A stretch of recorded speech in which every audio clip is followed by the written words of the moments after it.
What's going on, YouTube? JT is Reborn here, and welcome to another edition of After the Movie. I'm currently just taking it easy at my house right now with this whole COVID-19 thing going on.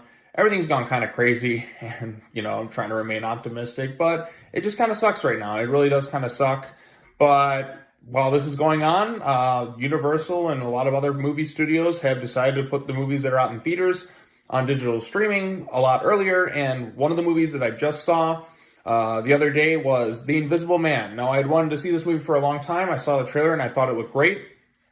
Didn't get the chance to see it in theaters, but now I watched it at home, and this one was, wow, this was great. This was really, really good. That's my big takeaway from this thing. I really enjoyed The Invisible Man. This one was directed by Leigh Whannell and stars Elisabeth Moss. And it's not quite based on the book. It's kind of like a modern retelling of it about this woman who was in an abusive relationship with this really controlling sociopath who also has the ability to turn invisible. And he just psychologically traumatizes her like the whole way through the movie. And he's like, I love the concept alone. Just think about this. Like, you have like this psychotic ex-boyfriend who can turn invisible. And he is basically tormenting you and making everybody turn against you. Literally everything you can do with this concept, they explored in this movie, and they do a really great job. Like, this is Leigh Whannell's third movie, I believe, because he did Insidious Chapter 3, which I liked, and then he did Upgrade, which I thought was really good, and then, once again, he did another solid film in The Invisible Man. This is where the Dark Universe should have started. If this was the beginning of the Dark Universe, I feel like we'd be in great shape, but I guess the Dark Universe is pretty much just dead before it even got going.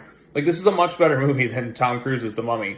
It's expertly directed, it's extremely well acted with Elisabeth Moss, and it's suspenseful, and it takes the concept and it really utilizes like everything about it, like just kind of the little things, like just the way it's directed. You don't know if anything's always there. It lets you, the way things are shot, like it kind of films the things like, okay, the guy could be standing there, but you don't realize it. It's done in a way to where, like, maybe he was sitting there the whole time, or maybe he was standing in the corner. It really plays with your imagination. I feel like that's what some of the best suspenseful horror movies do. They play with your imagination and let your imagination occupy and just think, like, oh my God, they could be there the whole time. You never know where this guy's going to show up. And I thought it was great. Like I said, it's well executed. It's very suspenseful. I don't know what else I could really say about it. Performance-wise, it's great. One thing that happened when I was watching the movie, I was watching it upstairs in like my family room, and during the middle of the movie, like my front door just randomly opened. It was kind of eerie and weird because like the door was completely closed, and then just all of a sudden just opened up, and I'm like, it's the Invisible Man here? What are the odds of that? I don't know. It was just something weird and freaky that happened while I was watching it. So I don't know what else I could really say about it. Like I said, I pretty much just high praise, no real complaints for me for this one. Expertly directed, expertly acted. It just all works, legitimately. This is one of the best reimaginings I think I've ever seen. And I'm really excited for what Leigh Whannell has next up his sleeve. I think he's going to be allowed to do more Universal Monster stuff. And, I've always been fond of a lot of what Leigh Whannell's done. Like I said, Insidious, I'm a fan of. The original Saw, I like too.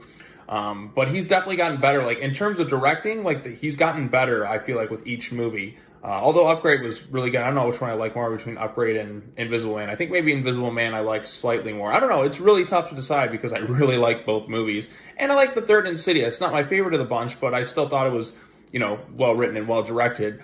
But this one, Leigh Whannell, he's just getting better and better. And I really look forward to what he has next. So, that's all I pretty much have to say. Again, this is just a quick audio review. I'm just trying to just keep positive things, but if you get the chance to, it's already on early streaming. Invisible Man, do yourself a favor and check this thing out. Like I said, it was great, just expertly crafted the whole way through. There's a nice little mystery going on. It's fantastic. It is one of the best horror remakes, if you can call it a remake, that I've ever seen. If this was the start of the Dark Universe, man, they would have been off with a bang.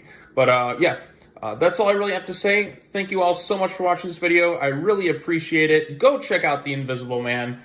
It's fantastic. I love the original Invisible Man starring, Claude Rains. I thought that was great. But this one I think is even better. It's fantastic. It's really, really is good. So, yep, that's all I got to say. Take care now. Bye-bye then, and I will see you all in the next video. Peace.